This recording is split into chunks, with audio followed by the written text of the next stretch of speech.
We are in the 11th chapter of First Corinthians. It's a power packed chapter with a lot of stuff that I'm going to have Jimmy explain. Oh,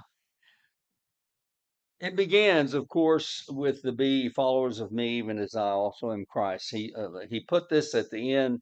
Basically, that went with all the discussion that he'd had concerning the idols and the meats offered idols and this sort of thing. But certainly, it was a good admonition to them. And then he begins the chapter, you'll remember, with giving them some praise, uh, and which he was always very good about doing. I mean, even when he was having to exhort them and go over some really severe problems, he looked for things that were good that he could commend them, and he commends them to begin this chapter with the fact that they were trying to follow whatever he had told them were the commands, the ordinances, the traditions that they needed to be following. The reason I want to point that out, in this very same chapter, he's going to make the opposite statement. I don't commend you. I do not commend you. And so he's commending them on the one hand because they were seeking him out uh, with these questions that they've had about various things that have come up. And then we had a lengthy discussion last week, and I'm not going to rehash everything that we said. I'd like to kind of summarize this whole issue and also make maybe a further comment as far as what may have been involved.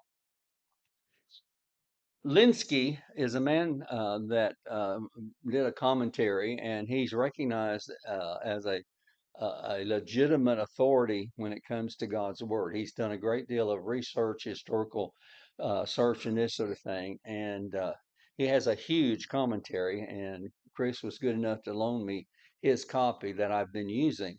And I found it interesting with this section. We've talked about this being a social custom that. The idea of the women wearing the veil and having the long hair, the men having shorter hair, and so on. um, he makes a comment that had he been writing to the Romans or to the Jews or to the Germans, it would not have been with this message because in all of those cultures, it was respectable for a man to wear a head covering because it showed his humble submission to God. He would not go before God without a head covering. This was the Greek culture, and it was reversed. In this culture, it was a shame for a man to wear a head covering as far as public worship and this sort of thing. It was also a shame for the women uh, not to have a head covering. And so he's talking about social customs that have moral connotations or connections. And I found that to be interesting. We're living, I mean, he's writing to a church that's in Corinth, in Greece. And even the Jews there were what's called Hellenistic Jews. They were Jews that had adopted the culture, and it was prevalently the Greek culture. And so that would be, they would be familiar with what he's talking about as far as these customs. Beyond all of this, and really to summarize what I believe he's making an importance is God does not want women and men to look alike. There's to be a distinction. They're to be recognized as being totally different. Whatever the custom, as far as the length of hair is concerned, we talked about that because even in this culture, the men did not have a short cropped head like we've got. They probably had hair down to their shoulders, and the women had it down to the middle of their back. And so uh, we can't, we cannot set in concrete our own concept of what a man, how he ought to cut his hair, because that certainly has fluctuated in our own history, hasn't it? I mean, you look at some of the older pictures, men wore hair down to their shoulders, even earlier in our own history. And then it kind of comes in waves. And, you know, now the Actually, I guess the popular cut for young men is to cut it extremely short around the sides and have it kind of a little bit long on top. And that's okay. I kind of like that because it kind of goes along with what I like. But First Saturday in the month to cut their hair. no, I don't think so either. And so we've kind of dealt with that issue. The other thing is a principle that's involved here. He's showing that there's a line of superior authority, and he begins with God, then Christ, man, and then woman. That's a line of authority, not equality. You understand what I'm saying? Because in a real sense, Christ is equal with God, is he not? We're told that he's equal with God. And yet in the sense of authority, God the Father has supreme authority. He's given it to Christ now. Christ has all authority in heaven and earth, but it was given to him. And 1 Corinthians 15 says at the end of time, this will be given back to God. Right. And everything that he did, he says, was the will of the Father. So he's recognizing the supreme authority of God the Father. Yes, sir, Chris. He has an innate ability for authority, but he is subject to authority until he's ready for that to be lived out in his life. Right. So every single baby that's ever been born has potential authority, Right. but there's a time for that. Right. And then everything has to fall into its place Right. in life. And that's how I equate when you just said it's not equality, it's authority. Right. That's what we can't get our heads wrapped around in our Right. Right. and equality are the same thing, but it's not. And in him giving these instructions for, let's say the woman, and I don't know what culturally they were struggling with. I don't know whether they had women who were wanting to throw off the authority of man or not. But in this discussion, he's showing that man, even though he's superior as far as authority to them, he has someone over him. He is not without someone that he owes his allegiance to that is superior to him. There's this right, right, right, right, and uh, he makes the point and goes back all the way to creation, doesn't he? In the fact that man was created by God in the image of God. Woman was taken from man, from his flesh and bones, and just as man is the glory of God because of his being created in the image of God, the woman is the glory of the man. And man was not created for the woman was created for the man. And so God is showing this line of authority.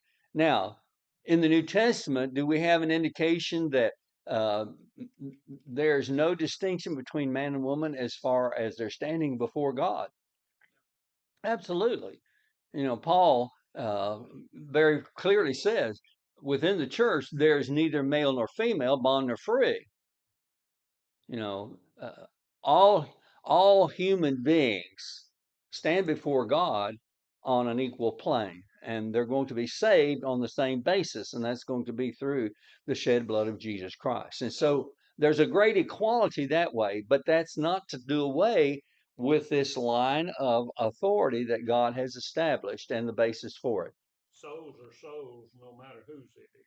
Right.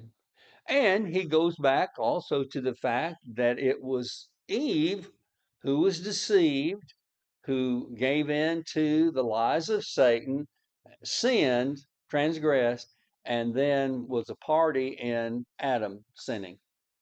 And so even going to go back there. But then he does this thing about, yet you got to understand, even though God created man first and woman came from man, now man has to come from woman. They're dependent on one another. They cannot exist without each other. And so That's all involved in this. He does not want the two sexes to look alike. There needs to be a distinction. And if there's anything culturally that shows a woman has respect and is recognizing the superior authority of man, then as Christians we have got to obey that. We cannot fly and just say, well, we're free, we don't have to observe these, I'm just going to do what God tells me to do and what's commanded, and disregard that type of thing. We cannot ignore any cultural well, a habit, a tradition that has moral consequences. Yes, sir. Have anyone you at a denominational facility, and it was a ladies' funeral, and ladies stood up to say something about the deceased, but their husbands stood with them and actually put their hand on their shoulders while they spoke. And at the time, I thought that was, it had to have meant something, it had to have been something for them. I wonder if that was an indication of submission to authority, that the husband was there with them. Of course, it's not a church service, it's a funeral. But she's saying something publicly, but her husband is standing beside her. It was with his sanction and agreement that this could be done. It may very well be. In the church setting. Right, right. It may very well be. Um, that brings up another point in this section that I wanted to bring out. There are those within even the church today who will go to this section for the grounds that they're using now for women to preach because of the way it's talked about here. Her praying and prophesying, just like the man praying and prophesying. He's not to have a head covering, but she is to have a head covering. And so they say, oh, this means that women can then prophesy in public, that, she doesn't have to uh, be silent. Uh, do we have any example of women being prophets in the scriptures? What you thinking, caps on? Yes, we do. From the Old Testament, you have Miriam referred to as a prophetess in Exodus 15, verse 20. Specifically, she's mentioned as a prophetess. Deborah in Judges 4:4 is said to be a prophetess. And then you have Huldah, that is in Second Chronicles 34:22. She's the prophetess that Josiah sent the people to ask about what was going to happen as far as the Lord. They discovered the book of law, and when it was read to him, he tore his clothes, he wept, and then he wants to know what's going to happen. And then Huldah is a prophetess that in this setting told the men that he sent that this is not going to happen during your lifetime. You're going to die and go to your grave before God brings about this punishment that is going to take place as far as the Jews in Jerusalem was concerned. In the New Testament, you have Anna referred to as a prophetess. This is Luke 2, verse 36. She's the lady who was the widow who was at the temple, had spent her lifetime there. She's older, and she's spoken of as a prophetess. You also have the record given in Acts 21:9 that Philip the evangelist, not the apostle, but Philip the evangelist who went to Samaria, was successful there in preaching. He had daughters that were recognized as prophetesses. Uh, but God established a principle all the way back to Genesis 3, verse 16. And this was when Eve was deceived, she sinned, and then led Adam into the sin as well. It's there where he established that the woman would be subject to her husband. She came under, by way of authority, under the man. And that was a principle that was established there. Now, Paul establishes some regulations concerning women and their prophesying. Uh, Do you have examples of women teaching in the New Testament other men? Priscilla and Aquila is a very good example of taking Apollos aside, teaching him the way more perfectly. But that was not a public setting, was it? That was in a home setting. And so the regulations that you have given by Paul, again, comes to us also from this book. Turn over to chapter 14 very quickly. And in chapter 14, Paul's going to establish some regulations as far as women and the possibility of them uh, using their talent as far as prophesying is concerned. If you go down to verses 34 and 35 of chapter 14, he says, "Let your women keep silent in the churches, for it is not permitted unto them to speak, but they are commanded to be under obedience, as also saith the law." That phrase there, "as also saith the law," is going all the way back to that principle that we just said in Genesis 3:16. That was established there. And that is to be under obedience to the man. "And if they will learn anything, let them ask their husbands at home, for it is a shame for women to speak in the church." Now, let's go over, before we make a comment there, to 1 Timothy 2, because that's another place that you have the Apostle Paul speaking concerning women. And in chapter 2, verses 11 and 12, it says, "Let the women learn in silence with all subjection.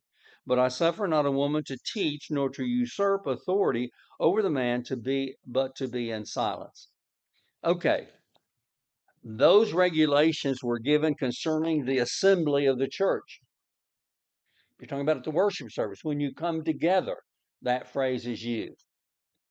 Women are not permitted then to be in a speaking role as far as teaching men. Well, they some's gonna have to be ashamed of themselves. Well, we know that the denominations for some time have had female ministers and elders and leaders and pastors, whatever the leaders are called.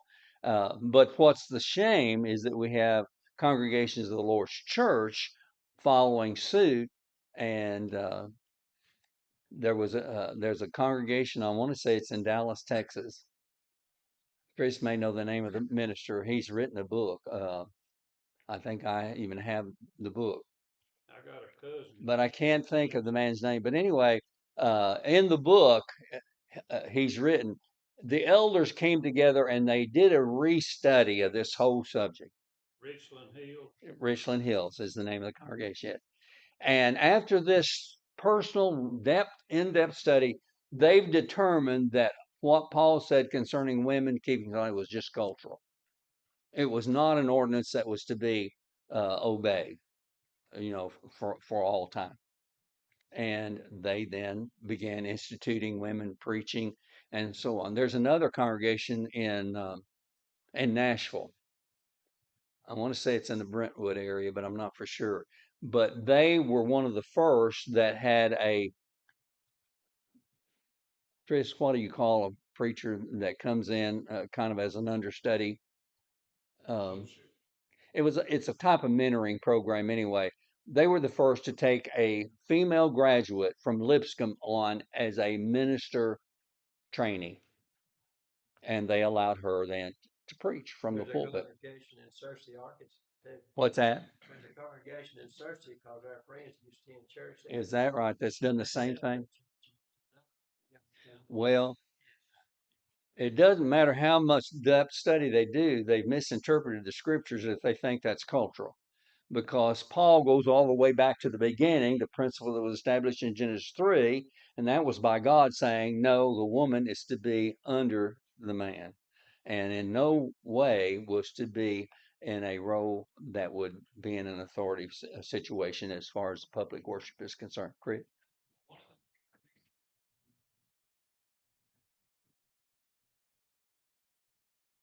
That I read was that the principle that is established is for the wife to be subject to her husband.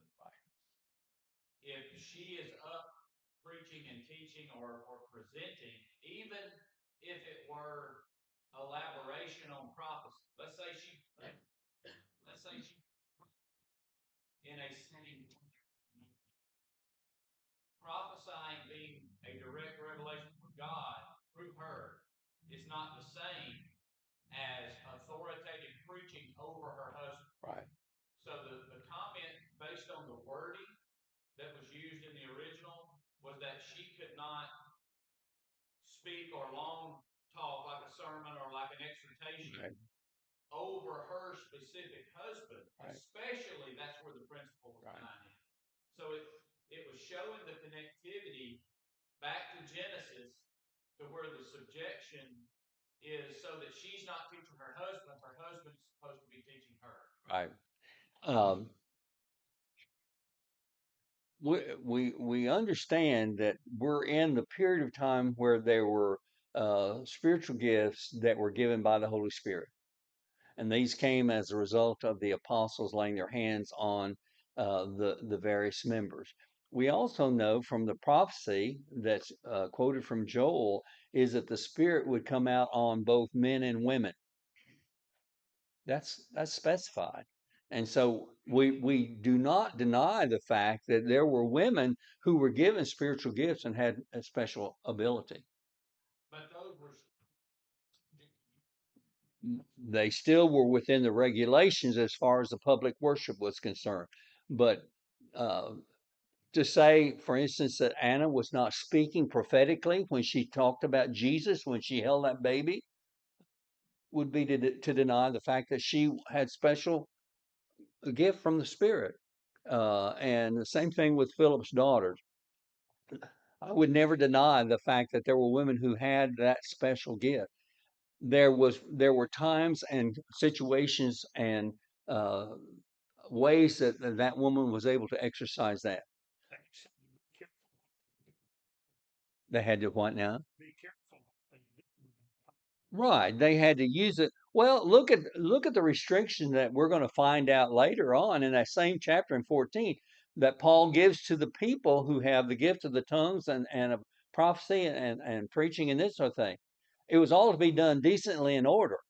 And if someone says, I've just got a message from the Lord, and someone was speaking, he says, that man stops and allows that one who just got the message to go ahead and speak. But you do it one at a time. You don't do it all en masse. You know, he's not the author of confusion. And he goes on to say the person is in control of that spiritual gift. They can control when it's used, how it's used, and so on. He says if there's no one there to interpret the tongue, let that person who can speak the foreign tongue just keep silent. Because all it's going to do, if he gets them to start talking in this language that no one understands, it's just going to cause confusion. It's not going to edify anyone other than possibly the one who's doing the speaking. And so, in this same way, women were to control. Paul talks about in that same chapter, women are to teach the younger women. There's plenty of roles. Women are to teach the children. So they have ample opportunity to use whatever gifts God has given them within the structure that God has established as far as worship is concerned. Any questions or comments that you want to make? Maybe in your private study you learned something else or found something else out that you want to share. Joey, you don't have anything you want to say? Well, I'll say this. One of the things throughout society that's the most easily and most readily abused is authority. Yes. And maybe you can kind of put power, authority slash power. And I would say if men, the male gender, would have been what God wanted them to be, women probably would have never had the reason to try to rise up against them. That may very well be. Yes. Which is why she would have always felt very comfortable in her role and it would have been Right. better understood in that Right. marriage, I think. Right.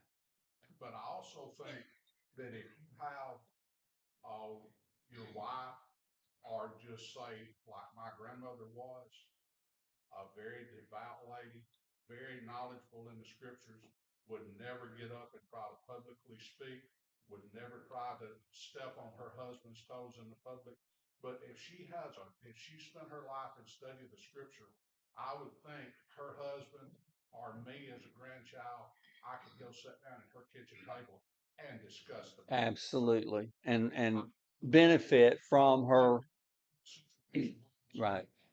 Right. Can't tell, you know, you may know, but I don't have to hear it from you. To me, that would be really bad. Yeah. And It would. some of the most Bible knowledgeable people I've known in my life have been females. Now, that don't give them the right to come in here to start preaching and teaching to adult men. Right. But I think I would waste a resource if I wasn't willing to sit down and discuss the Bible with her. Right. Do you know who taught Greek at the Graduate School of Bible and Religion in Memphis back when I was living in Memphis, working at the academy? It was Dr. W.P. West's wife. She taught Greek in the classroom because she was a Greek authority. I don't know whether Chris knew that or not.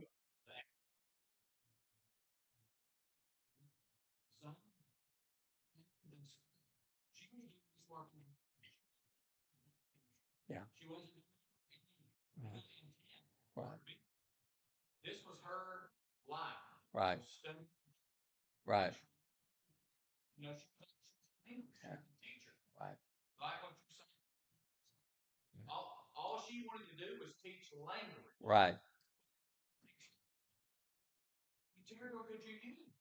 Yeah. That's exactly what. Yeah. That's it.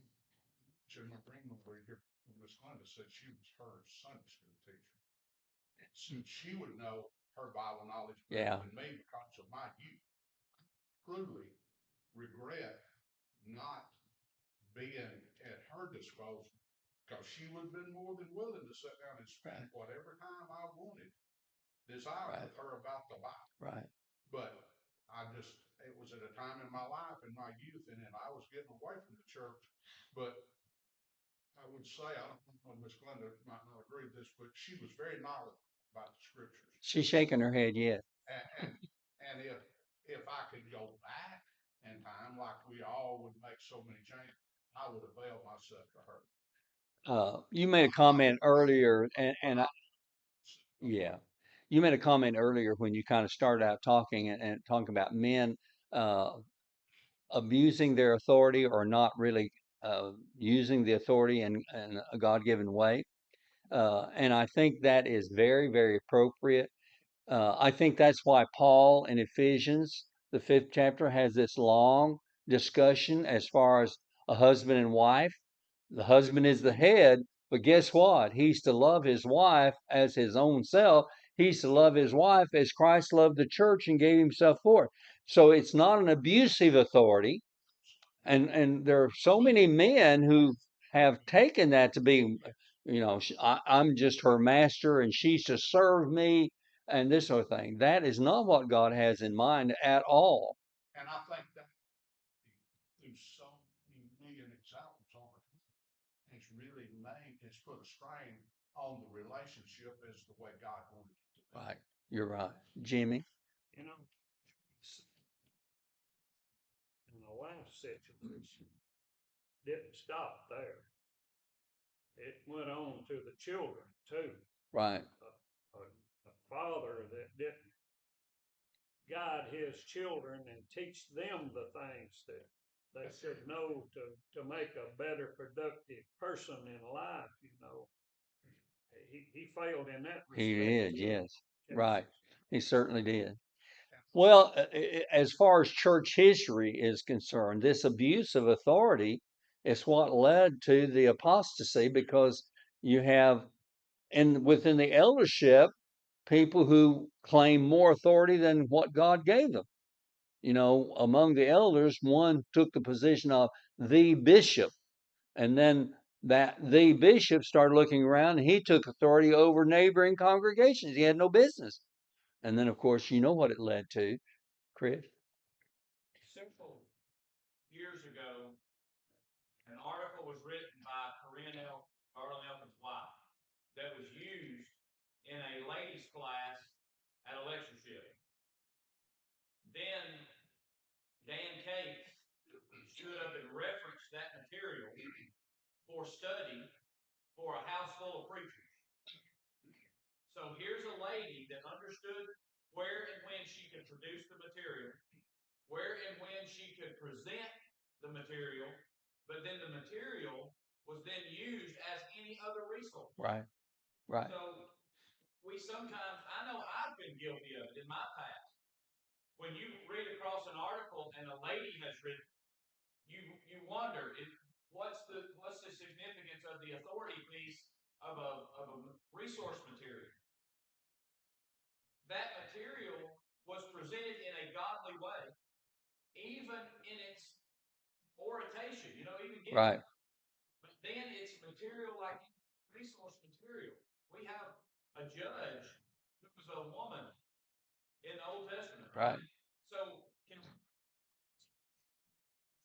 we have lots of words of women in the scriptures. So sometimes I have known of men who have a problem reading a woman's material. And Dan stood up and said, you would do well to read and study this material that's been prepared by a lady. Yeah. Sometimes go way out of kilter to where we think that women can't do anything. Yes, they can. As parents, we are the better because a woman was involved in our life. Right. Right. You mentioned going back to Deborah. That's an interesting situation. It appears that Deborah had a place where she resided, and people came to her for getting the message that God wanted them to have. When they went into battle, she didn't lead the men. She got a man to take the lead role, and she went with him, but not as the leader. And so that's interesting. But I think that certainly shows again God's what He wants to be done as far as uh, recognizing authority and the line of authority. When I said one of the things you see abused most in our society is authority and power. That I stand by that. I think that whole Oh, I do too. Yeah. But I can tell you this, and I think it's one of the reasons that the Bible strictly points out that God is the ultimate authority. Because when you see someone that gets up in a social status or rises to a level of power of authority, hardest fall you see anybody take is when that authority is superseded, someone more puts them in their place, or that's taken from them. Yeah. And I think there's a lot in God's warning to those men that have some authority. Right. You better not abuse it, because there is one with more. Yeah. And and some of the hardest falls that lead to suicide, that leads to broken homes, is when somebody feels they have a portion of authority and it gets superseded or taken from them. It's real hard to overcome that.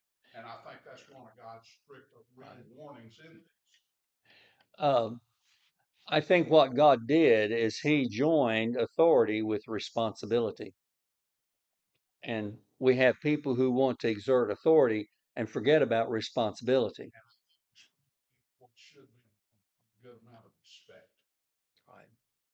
You should, and just because you got authority over someone, that never gives you a proper reason to not respect it. Right. In life, you hear conversations of being talked about certain things, and somebody says from an issue in the Bible, something somebody's done. Hear people speak up and say, I don't care what it says. Well, he's done stepped in deep water then. Right. But when he says, I don't believe it that way, it's even deeper. Yeah. Right. Yeah, we have too many people that do that, Jimmy. That they don't care really what the book says. I'm going to do it my way. But whatever authority that you're talking about, whether you're talking about the authority of the man in the home, it carries a huge weight of responsibility toward his wife. He's to deal with her as the weaker sex. She's he, Peter says, deal with them in wisdom. You better understand that your wife is not just like you. There is a basic difference between female and male. And if you don't try to find that out, then you're not going to supply the needs that your wife's going to have. And beyond that responsibility, you have the responsibility for your children. You don't take these authorities. Well, I'm chief. They're just going to serve me, and I'm going to sit back and they can just take care of me. That's not it at all. And within a business, the best manager with any business is a man who knows exactly what's involved with every aspect of that job. He does not, or she doesn't just see themselves as sitting on top and lording it all over everyone else. They lead by doing and giving an example. Elders within the church. I mean, the admonition is that you have your authority, yes, but you guide and you shepherd by example. Being there, you're responsible for them. You have their good as a major concern. Yes, sir. I've heard this talked about in Bible studies and discussions a lot over the years. I don't remember that I've ever heard it pointed out as such, but I would say a man that doesn't understand his authority and abuses that authority with his wife is plain and simple sin. And the Bible says, and he goes through years of marriage with that. The Bible says there's no forgiveness for continual sin. Yeah. So I think if you look at it as a thing and as a sin in your life, maybe that gives you a little more incentive to not abuse that authority. I don't know. But you hear it talked about, but you very seldom hear it related to being sinful. But I would say it has to be, would it not?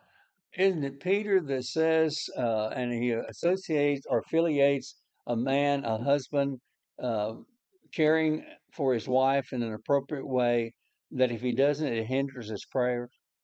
And that stated, Chris? Maybe First Peter chapter 5. I'm not sure, but that idea is certainly there. Oh no, it can't already be over. Oh me, oh me. All right. Well, let's introduce this next part as we go into this, and you do a lot of study here on uh, verses 17 to the end of the chapter. This is that verse that I told you about that Paul was going to say, "I do not praise you in what you're doing," and it had to do with the Lord's Supper. I want you to know that there are varying groups here that's being mentioned, but it's not like the denominations or the divisions that he mentions over in chapter 1. Those were divisions that had to do with who baptized them, and it was it was becoming a doctrinal issue. This division seems to be a matter of cliques developing within the congregation, so that when they came together as an assembly, you have this one little group sitting by themselves, you have this other group sitting here, and the poor and the ones who came in that didn't have wealth and this sort of thing, they were just left to sit by themselves and to take for themselves. Of course, we've studied in James already, and James, of course, very hit that issue very hard, didn't he? We're not to make a difference as far as our fellowship is concerned based on economic background or how a person is dressed, their level of education. Those are not factors that should enter in as far as our fellowship is concerned. The other thing that you do do a little bit of study if you have a chance about the feasting that they're talking about. Again, this Linsky that wrote this commentary does a really good job of talking about what was called the agape or love feast. And historically, with the records that have come down to us, not from the scriptures itself, but from the history of what was going on, this was a common thing that had developed in the church in Corinth. They would gather for what they called their agape feast, but it had become anything other than agape. And it was so bad that it was preventing them from even being able to partake of the Lord's Supper. And so that's what we'll be looking at in these this last part of 1 Corinthians 11. Any other comments or questions before we call a halt to them? All right. Appreciate all the comments that were made this morning in class.